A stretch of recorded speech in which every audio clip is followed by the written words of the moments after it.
a user-friendly and on-demand Big Brother, the NAS's mass media selectively play to the attractions, desires, fears, and repulsions of its audience's preoccupations and fascinations, including those of its own creative artists and talking heads, involving mostly interpersonal forms of violence to the relative exclusion, omission, downplaying, or dismissal of institutional and structural forms of violence. The rise of the huge commercial media empires has spelled doom for those efforts aimed at establishing publicly controlled broadcasting stations and networks. In short, as the transnational interests of capital that lie elsewhere than in the nurturing of pluralistic discourse have blossomed, there has been an atrophy of or a significant reduction in the ratio of public service programs to private time programming. One outcome of the privatization of the public mediated arena has been that the multiple-sided nature of discourse has increasingly become a popularized two-sided discussion of the same laissez-faire coin. Another outcome has been the nearly complete integration of the mass-consuming audience into the bourgeois value system.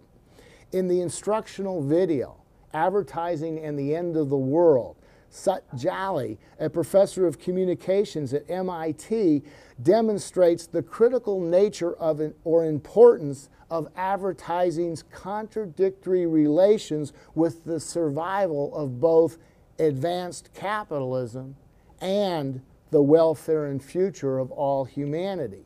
In this fascinating video, Jali provides both a tour de force and a powerful application of the medium is the message as he dissects and deconstructs the role of advertising as the indispensable and ever-expanding force necessary for the mass consumption of accumulated commodities. In the process, he explains how the time, energy, and money that goes into contemporary advertising in the United States has become an enormous empire that is virtually colonizing American culture.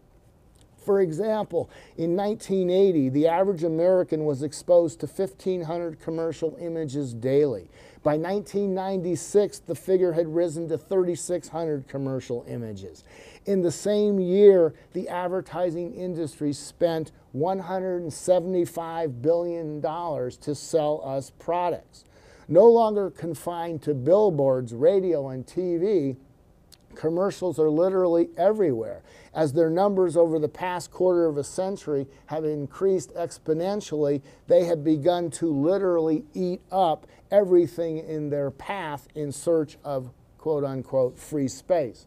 Films, sports, schools, the internet, the cellular phone, each and every one of these institutions and others have become an advertising medium.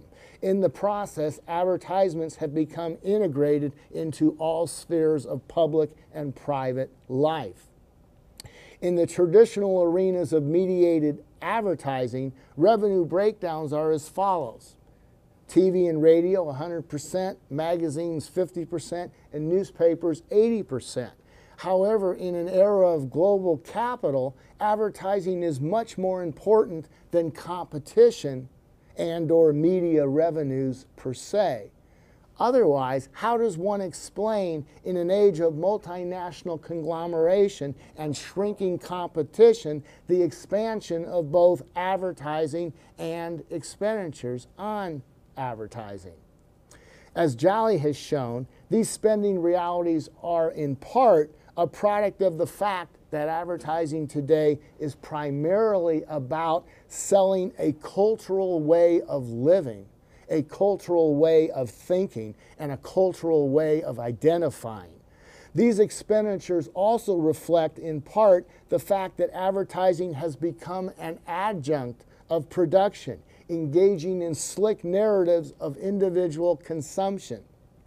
Consistently, the same kinds of images and stories portraying the good life of material and narcissistic affluence, and the same limited sets of social and political ideas that ignore collective responsibility are one-dimensionally promoted.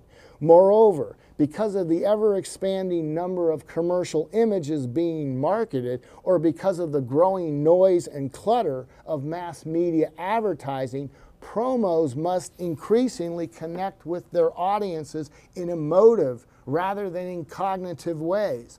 The best way for advertising to connect emotionally with consumers has always been through the bodies, senses, and imaginations of its audiences. It's not news that sex is used to sell all types of products.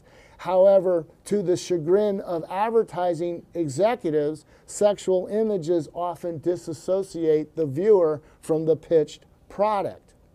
Nevertheless, today, to be seen or noticed, sex still represents the best approach.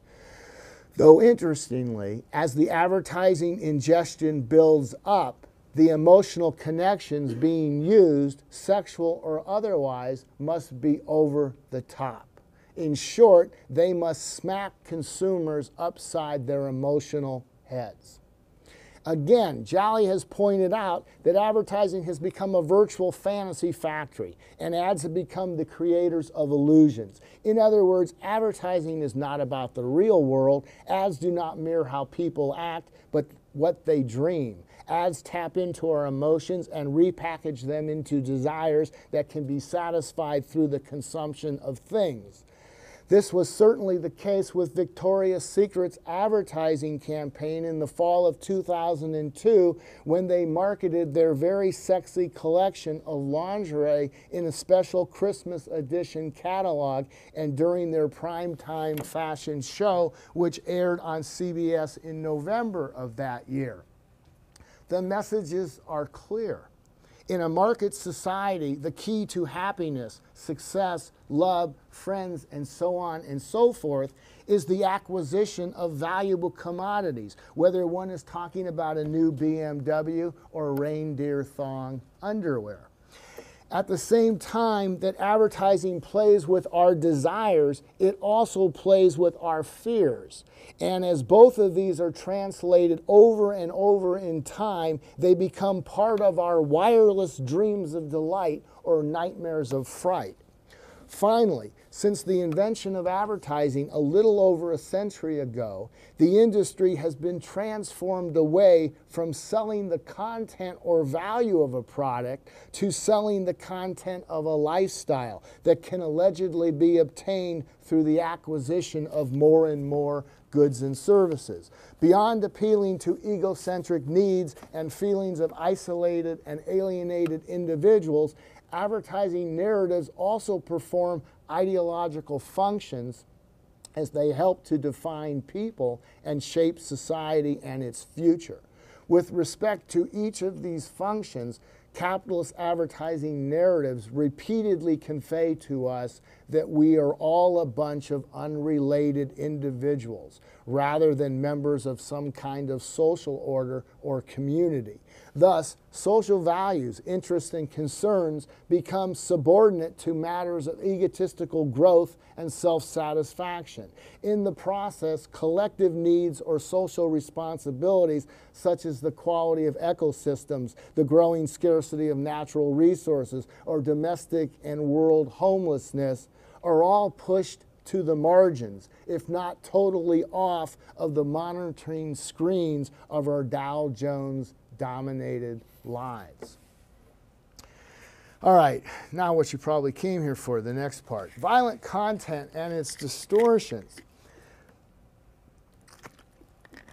The bread and butter ideologies of extreme individualism that drive contemporary advertising are also reinforced by the mass-mediated and distorted representations of violence and society.